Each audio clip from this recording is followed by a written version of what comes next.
About this journey, CMC, in a game where you're expected to dominate again, but then there's a record out there held by Jerry Rice, and to even be in the same sentence as a name like that, I mean that's got to be like, well, huh? Yeah. The touchdown one. Mm-hmm. Yeah, that's awesome, man. I mean, it's obviously you want to score every time you touch the ball, but yeah, no, it'd be a huge honor, and every week. It's always fun when you can get in the touchdown, celebrate with your teammates. Also the NFC Offensive Player of the Month, so can you tell us more about that?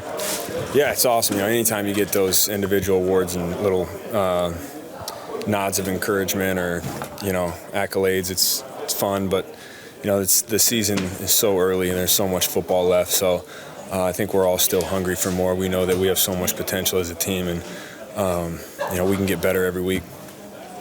A lot of people are kind of making a big deal out of the fact that 3 straight weeks with 30-point performances, and I think it's 6 regular season games with 30 or more points. How much of a point of emphasis is it for you guys to keep that ball rolling offensively? Yeah, definitely. I think, there's a lot of stuff we've done well, and there's a lot of things that we can get better at, and that's really always the emphasis. Each week's a new week. Each play has a life of its own, and it's always about execution, whether you score 35 and win or whether you score 20 and win. It's about winning. It's about taking care of the football and executing every time you're out on that field. So I think this team has a great grasp on that and treating each week like its own. With their coach coming over from the Eagles, are there similarities in the scheme that you see from scouting them before the NFC Championship game last year? Yeah, there's some similarities. There's some differences. They do a lot of things well. Their defense plays really hard. They have a lot of talent. They're scrappy. They play to the whistle. And, just like any week in the NFL, it's going to be a challenge. Christian McCaffrey was talking about, what you all call cheat motion, which the Dolphins have started using, particularly with Tyreek this year.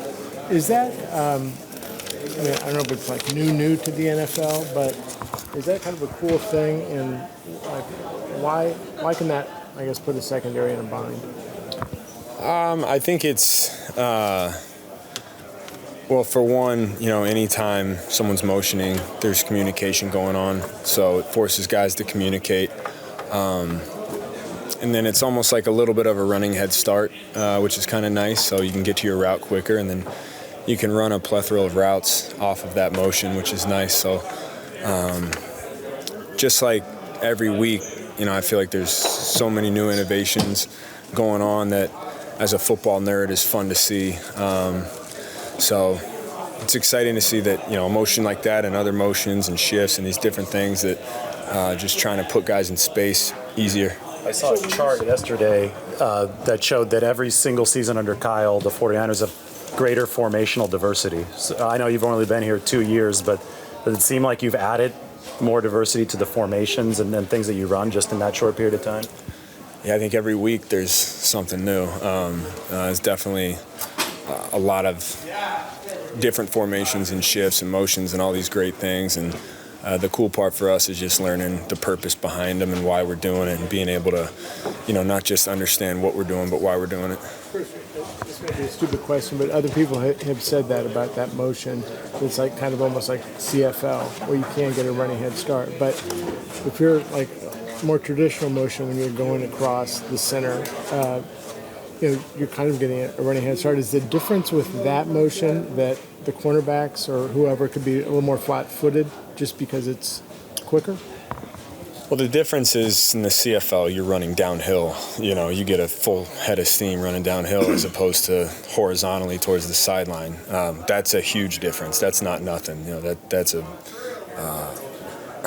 I don't know how many miles per hour difference, but I would say a good amount. So it is a big difference. As far as how the defense plays it, it really depends. It depends if they're playing man or not. If they're playing man, obviously it's tough. If they're playing zone, it might not matter one way or another. So you still got to execute the route.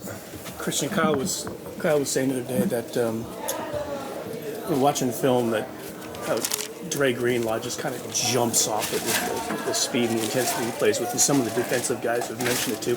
I'm curious, when you were in Carolina, did you know who number 57 was? Or when you watched the film, did you say, wow, these guys? Yeah, I think everyone in the league knows who he is. He's somebody who Reminds me a lot of like a Mike Tyson kind of guy. You know, he plays with just the most violent intentions all the time. You know, when he's tackling you, he's going to make you feel it, that's for sure. And he's a guy that when you know he's on your team, you feel a little edge of confidence. So every time 57 suited up, I know I feel great. Christian, what's the one pregame thing that you've just got to do on game day?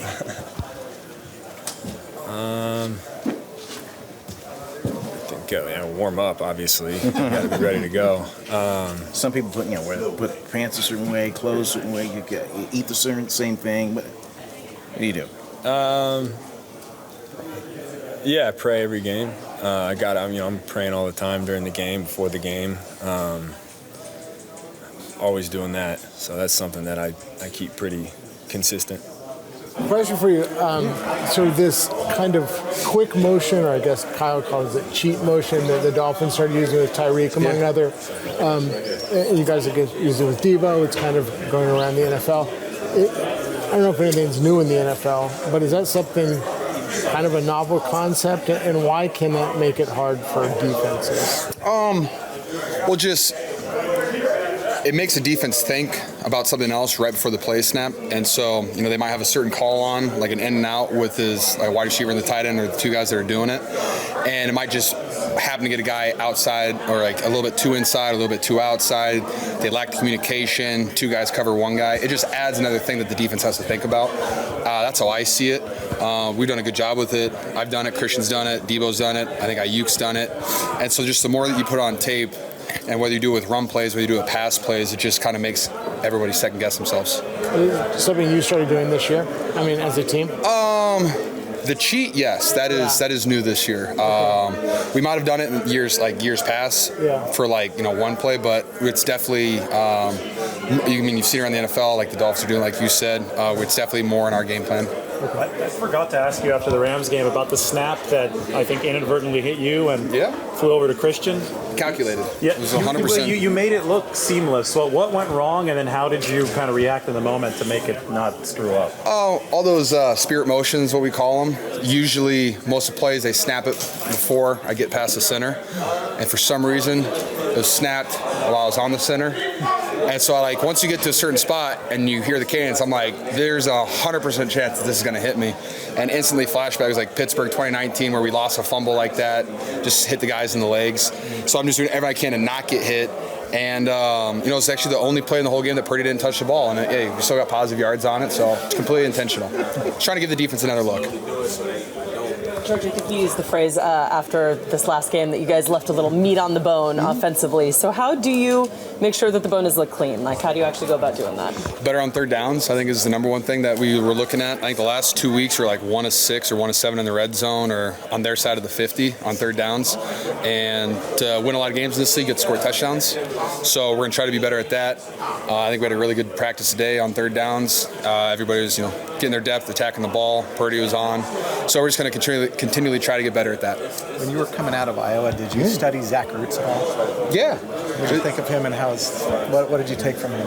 Ertz? All of his routes were just so, everything was so precise. His route depth, how he stemmed guys. Ertz is known for his in cuts or his branch routes, the 8-yard outs.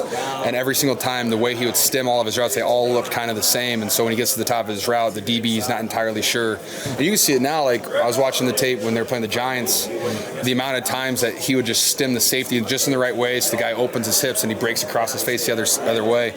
He's very good at that. He's a very, very smart route runner. He knows exactly how to set guys up, and he's one of the most sure-handed guys in the league. So if you guys were hanging out over a beverage, what would you ask him? I would drink more, but what I asked Ertz?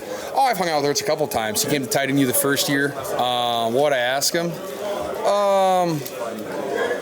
Let's see, longevity. Just how do you do it every single day? That's everyone's always trying to figure out what are the best body maintenance, the best thing to do for your body, best thing to do for your mind, and how he became the player that he is today. And I think people sleep on Zach Ertz for some reason. A couple years ago he broke an NFL record for most catches in a season by a tight end, so he knows what he's doing. He's a hell of a football player, and I'm excited to play him. I'm just excited to see him again. Do I anticipate a jersey swap?